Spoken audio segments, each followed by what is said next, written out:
Hola, ¿qué tal? Bienvenidos. Esto es el resumen de la semana con los hechos más importantes, los hechos más destacados de estos últimos días en Colombia y el mundo. Los saluda Mauricio Nieto y desde hoy nos acompaña también trabajando desde casa Ana Toro. Estos son nuestros titulares.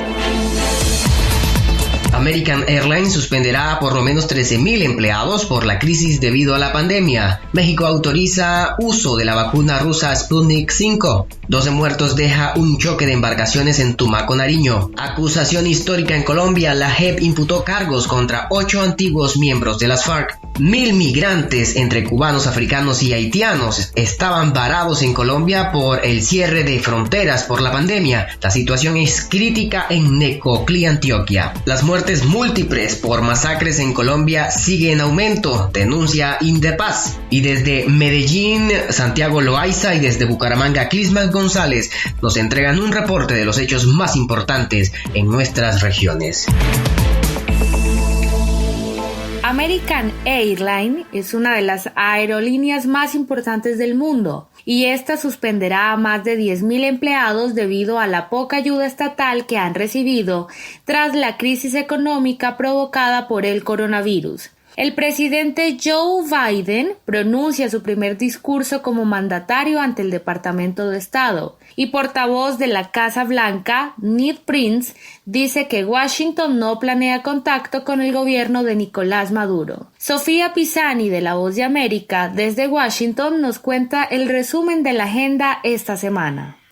El presidente de Estados Unidos, Joe Biden, dejará marcada su visión en política exterior durante su primer discurso como mandatario en el Departamento de Estado el jueves, si bien es posible que sus comentarios no describan los detalles de un nuevo enfoque de Estados Unidos hacia sus adversarios extranjeros, incluidos China, Corea del Norte, Rusia e Irán. Se espera que Biden exponga su visión para aumentar la responsabilidad de los aliados para enfrentar desafíos globales comunes. Mientras que el gobierno del presidente Joe Biden anunció que no planea mantener contacto con Nicolás Maduro, según declaró el portavoz de la Casa Blanca, Ned Prince.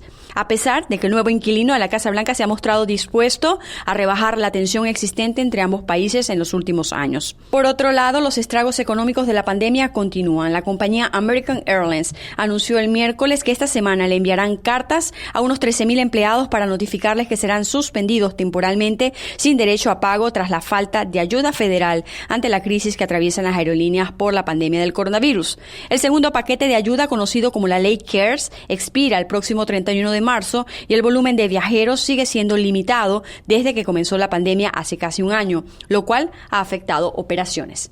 Desde Washington, Sofía Pisani, Voz de América. México aprueba el uso de la vacuna rusa Sputnik 5 y espera la llegada del primer lote en los próximos días para reforzar su campaña de inmunizaciones. Desde Ciudad de México informa la corresponsal de la VOA, Sara Pablo.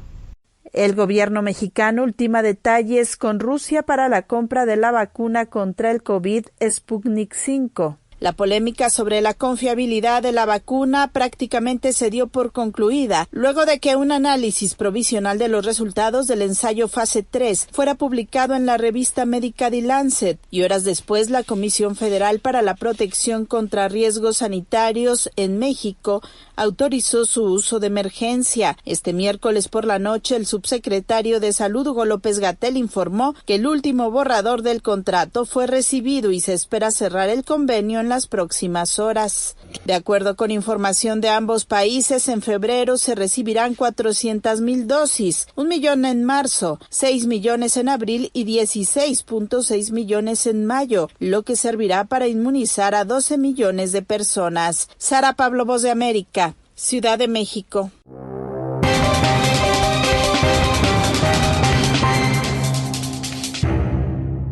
Al menos 12 personas fallecieron y 13 quedaron heridas, entre ellas 3 niños, tras el naufragio de 2 lanchas en el municipio de Tumaco, fronterizo con Ecuador. Se tiene un consolidado de 12 personas fallecidas, entre ellos 7 menores de edad, dijo la alcaldesa de esta localidad, María Milsen Angulo, quien especificó que los menores fallecidos tenían entre 3 y 16 años de edad. La funcionaria explicó que hasta el lunes de esta semana se habían rescatado los cuerpos de 7 personas más. El accidente ocurrió el pasado fin de semana cuando las lanchas navegaban entre Tumaco y el pueblo de San José del Guayabo en el departamento de Nariño. La JEP, el Tribunal Especial para el Conflicto Colombiano, acusó a 8 exmiembros de las Fuerzas Armadas Revolucionarias de Colombia por crímenes cometidos por la antigua guerrilla, como el secuestro. Entre los imputados está Rodrigo Londoño, el actual líder político del Partido Comunes, surgido de las FARC. Desde Bogotá, J. Álvarez, corresponsal de DW, informa. La Sala de Reconocimiento de la Jurisdicción Especial para la Paz les imputó a 8 miembros del antiguo secretariado de las extintas FARC-EP crímenes de lesa humanidad y crímenes de guerra dentro del caso 01, ahora llamado toma de rehenes y privaciones graves de la libertad. El escrito de imputación recoge en algo más de 300 páginas los hechos más graves y sus responsables. Señala, por ejemplo, que entre 1982 y 2012 las FARC secuestraron sistemáticamente a civiles para financiar sus operaciones mediante el cobro de rescates. También indica que se apresaba a policías y militares para forzar su intercambio por guerrilleros y afirma que el trato brindado a los cautivos violaba la dignidad humana. La política de secuestros de las FARC fue de tal magnitud que resultó imposible determinar el número exacto de víctimas. Tras consultar diversas fuentes, se llegó a la cifra de 21.396 secuestrados. El presidente Iván Duque, que en 2018 intentó sin éxito endurecer las sanciones a los guerrilleros, recalcó la importancia de castigar los crímenes como muestra de respeto a las víctimas. Que si bien vemos que se adelantan imputaciones por el delito de secuestro a quienes ejercieron el mando superior de grupos terroristas, también es importante, y es lo que está a prueba, que esas sanciones sean proporcionales y sean efectivas, y que no traigan la revictimización de quienes fueron flagelados, porque quienes cometieron esos crímenes no tengan esa sanción. Los excombatientes que acepten su responsabilidad tendrán una pena alternativa a la prisión. Quienes no lo hagan enfrentarán penas de hasta 20 años de cárcel. Cerca de 1.000 migrantes, en su mayoría haitianos y cubanos, quedaron bloqueados al noroeste de Colombia en su travesía hacia los Estados Unidos debido al cierre de fronteras impuesto por el gobierno nacional para contener la pandemia. Lo que queremos es que, por favor, que de algún lado, alguna autoridad pertinente escuche nuestro pedido y que nos faciliten la venta del tiquete para poder nosotros cruzar y continuar nuestra odisea. No tenemos plata, aquí no trabajamos, estamos viviendo con nuestro ahorro, el ahorro que tenemos que hacer el viaje, lo estamos gastando todavía. ¿Ya? Y ahora no tenemos nada. Al municipio Necoclí, de unos 40.000 habitantes, llegaron también migrantes de varios países africanos. Esperan para cruzar el peligroso Golfo de Urabá hacia su próxima parada en el poblado de Acandí, que se niega a recibirlos, pero está dispuesto a que se abra un corredor humanitario. De momento, la autoridad migratoria no se ha referido a esa posibilidad. Los migrantes exigen la apertura de la frontera para continuar su viaje, pero este no es un momento para movilizarse. Por el contrario, es un momento para resguardarse con el fin de minimizar los riesgos de contagio de COVID-19. El Golfo de Urabá es uno de los principales puntos de tránsito de africanos, asiáticos y haitianos que buscan llegar a Estados Unidos por el Mar Caribe. Con paradas en países de Centroamérica. El 4 de enero, 7 migrantes murieron por el naufragio de una embarcación ilegal en esa zona. Los primeros meses de este año en el país han estado marcados por una ola de violencia. Indepaz reportó 10 masacres en lo que va del 2021. Esta es la peor arremetida de grupos armados ilegales luego de que se firmara el acuerdo de paz en 2016 con la extinta guerrilla de las FARC. En los últimos días se conoció una nueva masacre en el Cauca, convirtiéndose en la masacre número 11 en lo corrido de este año.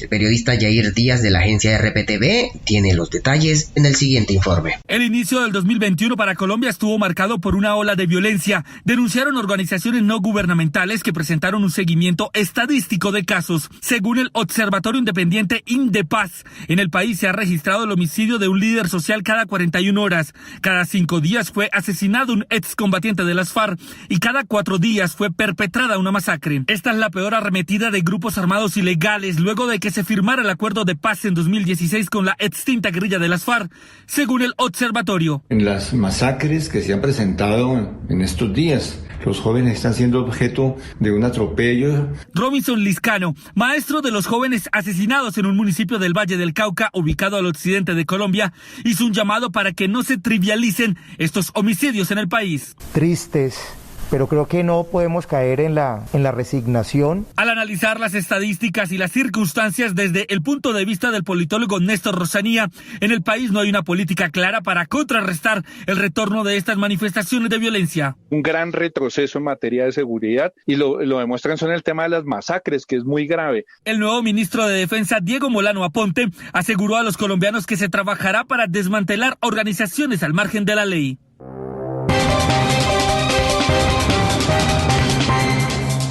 El sector floricultor colombiano tuvo que reinventarse en plena pandemia. Las oportunidades la trajo el comercio digital.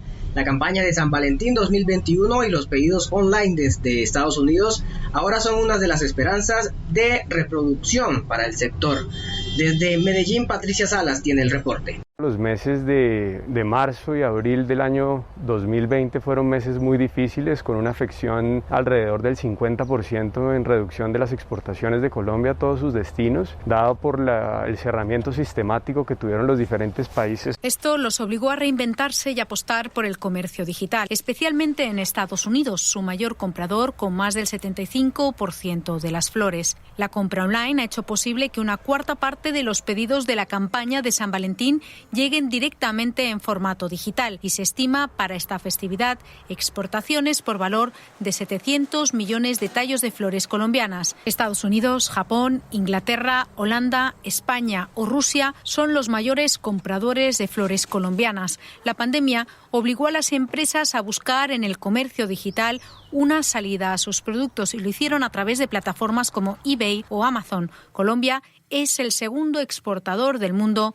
después de Holanda. El desempleo y la caída de divisas en los meses más difíciles de la pandemia obligaron al sector a imponer estrictas medidas de bioseguridad. Seguridad, todas las personas al llegar tenemos que desinfectarnos los pies, directivos, operarios, todo el mundo. Con casi 1.500 millones de dólares exportados en flores en 2019, la enorme variedad de colores y especies de las flores colombianas hacen de este producto una de las locomotoras económicas del país. La incógnita es si serán capaces de fortalecerse con la pandemia y seguir inundando el mundo de colores. Es momento de conocer las noticias regionales de Santander con Clisman González. Cuéntanos. Muy buenas, compañero Mauricio. Un saludo desde la ciudad bonita, un clima agradable, con lluvias que de vez en cuando están ayudando a minimizar esta ola de calor que se está viviendo. Iniciamos las noticias de hoy con las nuevas medidas de toque de queda y pico y cédula que están rigiendo desde ayer, 5 de febrero, hasta el 19 de febrero en el área metropolitana, con modificaciones para seguir deteniendo el contagio. La primera decisión tomada fue suspender el pico y cédula entre semana y solo mantenerlo los fines de semana en días pares e impares. Los alcaldes de Florida Blanca, Piedecuesta y Girón estuvieron de acuerdo con las nuevas medidas y aún se espera si el alcalde de Bucaramanga se regirá a las medidas o tomará acciones propias. Respecto al toque de queda, quedó de las 11 de la noche hasta las 5 de la mañana todos los días. En estos horarios también funcionará la ley seca. En el caso del expendio de alcohol solo se podrá realizar hasta las 10 de la noche, de acuerdo con normativa del gobierno nacional. Y continuando con noticias relacionadas con la pandemia, los colegios de Bucaramanga arrancarán con el plan de alternancia tras una reunión con el Comité Epidemiológico, la Secretaría de Salud y la Secretaría de Educación tomaron la decisión de iniciar los planes de alternancia en los centros educativos. El alcalde Juan Carlos Cárdenas aseguró en Twitter que los colegios privados autorizados empezarán con esta modalidad a partir del 15 de febrero. Mientras que los públicos iniciarán el 1 de marzo. Iniciando con otro tema bastante importante, 5 municipios de Santander han activado sus alertas por la escasez de agua durante esta temporada seca, catalogada como una de las más críticas en los últimos 6 años, amenazando con dejar sin una gota de agua a los habitantes de Lebrija, Los Santos, Aratoca, Vélez y Málaga. Sin embargo, con el paso de los días esta cifra podría multiplicarse, teniendo en cuenta que dicha condición climática se extenderá hasta marzo próximo y estará influenciada por el fenómeno de la Niña. Y hasta acá las noticias más importantes del área metropolitana de Bucaramanga y Santander. Mando un abrazo, compañero Mau, y que tengas una excelente semana. Chao, chao. Muy bien, Clisman. Muchísimas gracias por su reporte desde Bucaramanga, Santander.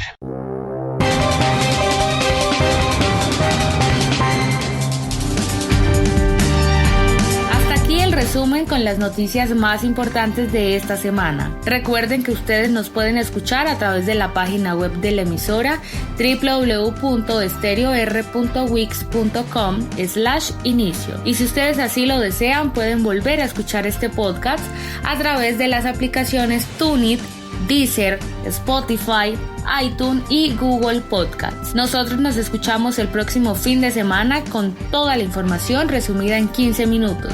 Hasta entonces.